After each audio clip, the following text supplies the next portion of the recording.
What is up, guys? Welcome to RGBtv. I am Jonathan, and I am here with my guest host for this episode, Anthony. Hi, guys. He is our resident board game expert, and we're here today to talk about Pandemic. Pandemic is a cooperative board game designed by Matt Leacock.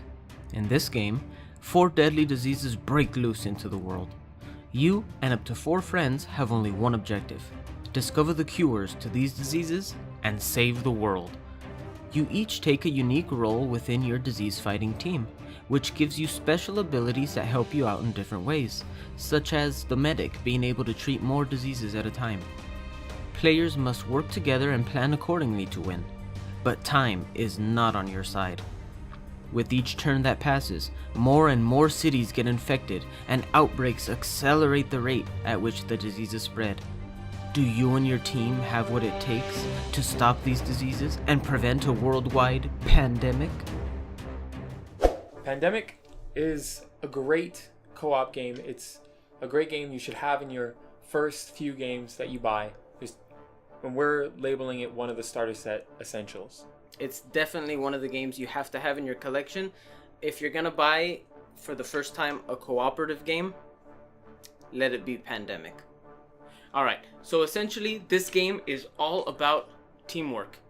It's about, this is a type of game where either everyone loses together, and they all die in a horrible diarrhea-filled disease death, right? Or they save the world together and they rejoice in their victory. And because it's a cooperative game, it's a lot of fun having to interact with your fellow players, sharing ideas, sharing strategies. No, but I want to do this. No, but I think we should go here first. And it encourages teamwork, because if there is not teamwork, there will not be success. This is true. And one of the downsides with this game is that you do have the problem of the alpha gamer. Somebody's going to direct and tell everyone what to do. And at that point, you just all walk away and let that person play by themselves. Because that's not fun. That's you slap them and walk away. That's not necessarily a fault specific to Pandemic. This is true. It's usually something that tends to happen around the board with all, no pun intended, with cooperative games. Now, the experience playing this game is fantastic.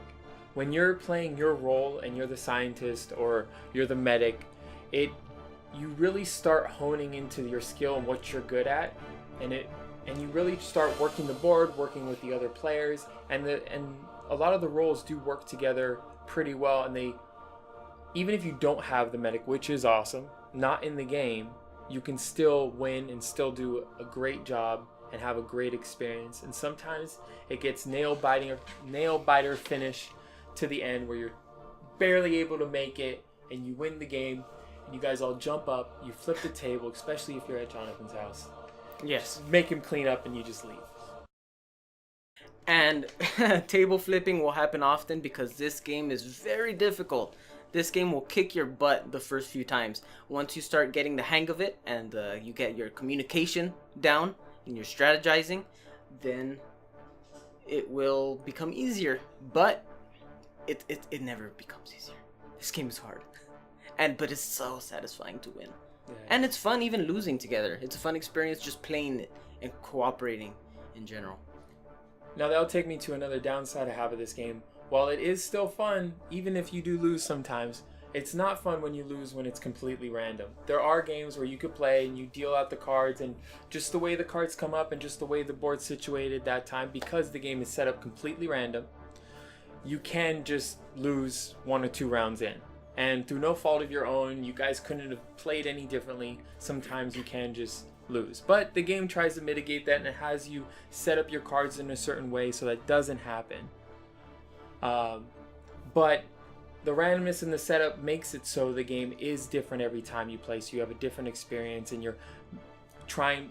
One game you might be playing, you're just stuck over in China and Japan the whole time, and other games the diseases are everywhere, all over the world, and you're constantly running around and everyone needs to work, where one person can't just stay in the area by themselves taking away the diseases. Yeah. So there is beauty in the randomness.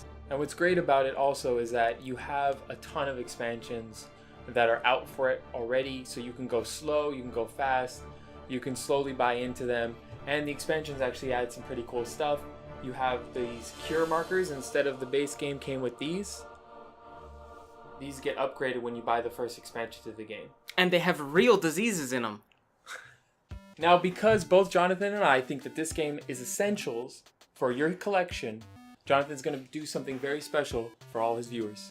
That's right. We will be giving away a copy of Pandemic right to your house, box full of diseases just for you.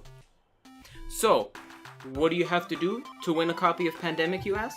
Well, that's a great question.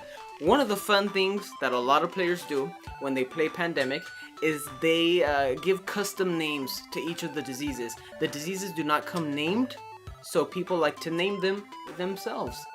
That's right, Anthony. To whatever you said. So, just let us know in the comments, what would you name your pandemic disease? So that's right, just like, make sure to subscribe, leave in the comments what you would name your pandemic disease, and you can win yourself a copy of Pandemic, a free copy. We will be picking a random winner on April 24th. That's on a Monday. So good luck to you all. And I hope this helps to get your board game collection started and up and running. So guys, thank you so much for watching this video. We hope you enjoyed our thoughts on Pandemic, and we really hope that one lucky viewer will get to win this game. We shall see you guys in the next episode, and make sure to follow us on Facebook, Twitter, and Instagram. See you guys later.